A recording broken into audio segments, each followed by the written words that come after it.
একটি কথা না বলে পারছি না যে আমাদের আগে যারা ক্ষমতায় ছিলেন, যেমন খালেদা জিয়া ঘোষণা দিল যে দেশের মানুষকে ডাল ভাত খাওয়াবে। সে ডাল ভাত খাওয়াতেও কিন্তু ব্যর্থ হয়েছিল। এরপর 2007 সালে আসলো তত্ত্বাবধায়ক সরকার।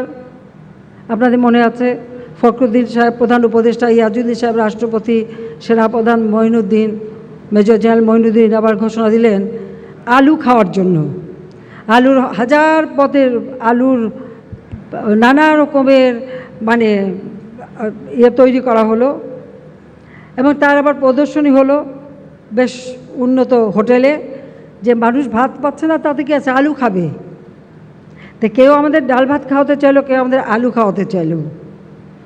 মাছে ভাতে বাঙালি আমরা।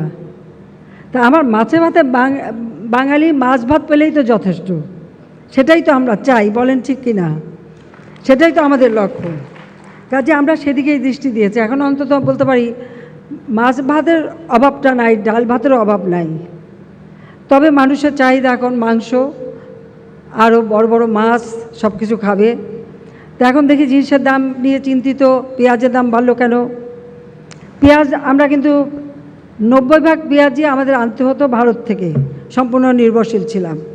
ভোজ্য তেল 90% আনতে হয় বিদেশ থেকে। কেন আনতে হবে? আবার নিজের দেশে তো আমরা উৎপাদন বাড়াতে পারি। তবে এবার সুখবর হলো যে আমরা প্রচুর আমাদের গবেষণার মধ্য দিয়ে এই যে শস্যের উন্নত জাত নিয়ে আসা হয়েছে। আজকে আমাদের শস্য উৎপাদন ভালো হচ্ছে, সর্ষের তেল হচ্ছে যেটা হার্টের জন্য সব থেকে নিরাপদ।